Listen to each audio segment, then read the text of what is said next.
दिघे मुंबई बस मधून धूर आल्याने प्रवासी घाबरले आणि घाबरलेल्या प्रवाशांनी खिडकीतून उड्या मारल्या। श्रीवर्धन एसटी आगाराच्या मुंबई बसमध्ये हा प्रकार घडला। गाडीत अडकून पडलेल्या प्रवाशांची रडारड सुद्धा यावेळी पाहायला मिळाली। धावत्या वाहनांना आग लागण्याचे प्रकार अलीकडच्या काळात वाढल्याचं पाहायला मिळते आणि त्याचा प्रवाशांनी चांगलाच धसका घेतला। याचा अनुभव म्हसळा तालुक्यातल्या मेंदडी इथल्या घटनेचा व्हिडिओ समोर आला। श्रीवर्धन आगाराची मुंबईला निघालेली दिघी ते मुंबई या बसमधून अचानक धूर यायला सुरुवात झाली आणि बघता बघता धूर गाडीत पसरला आणि यामुळे प्रवाशांची एकच घाबरगुडी उडाली। गाडीतून उतरण्यासाठी प्रवाशांची जणू स्पर्धाच लागली। काही प्रवाशांनी चक्क खिडक्यांमधून उड्या मारल्या।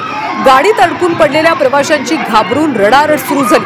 शॉर्ट सर्किटमुळे गाडीतून धूर आला। चालकाने गाडी थांबवताच धूर येणं बंद झाल्याचं एसटी कडून सांगण्यात आलं।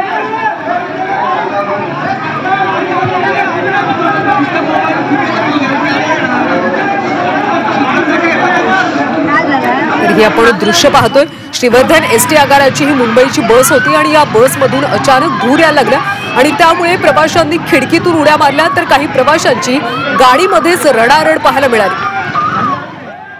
अधिकची माहिती घेऊयात आमचे प्रतिनिधी प्रफुल्ल पवार यांच्याकडून।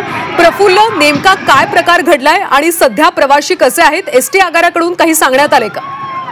एसटी कडून सांगण्यात आलं की केवळ जे शॉर्ट सर्किट झालं होतं त्यामुळे गाडीतून धूर आलेला होता आणि ड्रायव्हरने गाडी थांबवल्यानंतर हे धूर येण्याचं जे होतं ते सुरू होतं ते थांबलेलं आहे आणि त्यामुळे एसटी मधले सगळे प्रवासी सुरक्षित आहेत। कुणी जखमी झालेलं नाही किंवा कुणालाही इजा झालेली नाही। मात्र अशा प्रकारची वाहनं, अशा प्रकारच्या गाड्या जेव्हा प्रवाशांना दिल्या जातात तेव्हा प्रवाशांच्या सुरक्षेचा प्रश्न निर्माण होतो। खरं तर ही घटना जी आहे ती सकाळच्या सुमारास घडलेली आहे आणि प्रवासी मोठ्या संख्येने मुंबईच्या दिशेने निघाले होते। नक्कीच प्रफुल्ल, त्यामुळे शॉर्ट सर्किटमुळे खरं तर धूर आला होता। दरम्यान प्रवासी सुरक्षित असल्याची माहिती आहे। धन्यवाद या सगळ्या माहितीसाठी।